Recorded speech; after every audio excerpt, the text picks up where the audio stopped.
eu sou Heitor Guimarães e nesse vídeo eu apresento a pesquisa que eu desenvolvi como iniciação científica voluntária, orientada pelo professor Saulo Matos, no Instituto de Ciências Jurídicas da UFPA. O trabalho teve como título Dignidade Humana e Neoliberalismo, e em essência essa pesquisa consistia em uma investigação sobre como o conjunto de teorias daquilo que hoje se chama neoliberalismo produz uma concepção a respeito do ser humano e da sociedade humana, à luz da qual se torna impossível sustentar uma concepção de dignidade humana que se pretenda capaz de fundamentar direitos humanos e direitos fundamentais. Então, se trata aqui de investigar como é que o neoliberalismo cria uma concepção socioantropológica que esvazia o conteúdo da noção de dignidade humana. Isso foi feito seguindo os seguintes passos. Em primeiro lugar, foi produzida uma certa definição do que conta como dignidade para este trabalho, uma seleção de dois autores principais do neoliberalismo, Friedrich Hayek e Milton Friedman, com as suas principais obras, e, por último, um contraste entre os pressupostos desta noção de dignidade, que eu já vou expor, e os pressupostos avançados por esses autores nas suas obras. A concepção de dignidade com que nós estamos trabalhando aqui é composta pela articulação entre essas duas categorias. A autonomia moral, que significa aqui a exigência normativa de que cada pessoa tenha a possibilidade de conduzir a sua própria vida à luz dos propósitos que considera relevantes para si,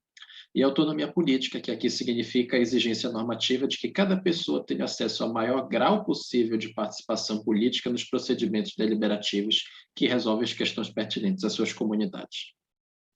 Passando à análise dos autores, mais precisamente, nós observamos o seguinte, que Hayek defende que a sociedade funciona como uma ordem espontânea.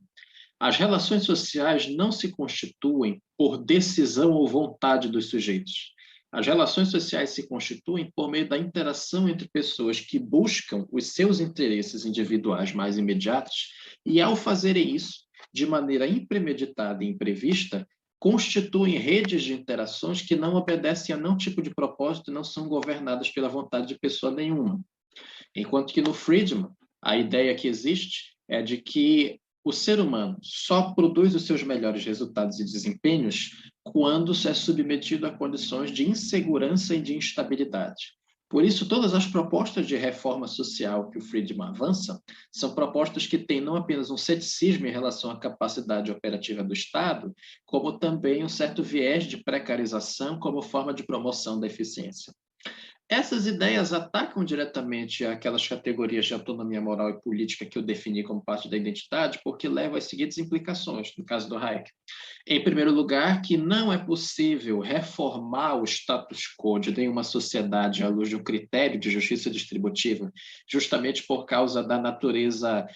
espontânea e não governada que as relações sociais têm. Em segundo lugar, porque quando a democracia é exercida de maneira muito plena, segundo Hayek, ela tende a produzir um colapso em sistemas cada vez mais autoritários que levam ao totalitarismo.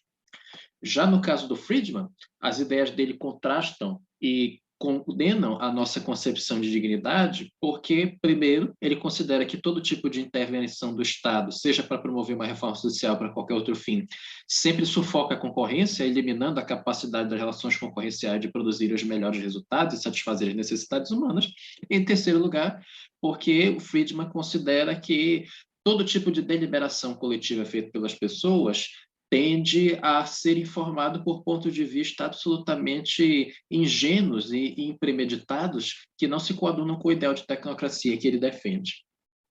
Então, as conclusões a que nós chegamos é que o neoliberalismo ele cria uma certa visão de mundo extremamente perigosa, porque esvazia a noção de dignidade humana, torna impossível sustentar uma concepção de dignidade que queira ser mais do que um conjunto de liberdades negativas abstratas, e torna a noção mesma de dignidade humana um irracionalismo, um conceito que não é capaz de realizar suas implicações práticas concretas por causa da estrutura da ação humana e das relações sociais humanas.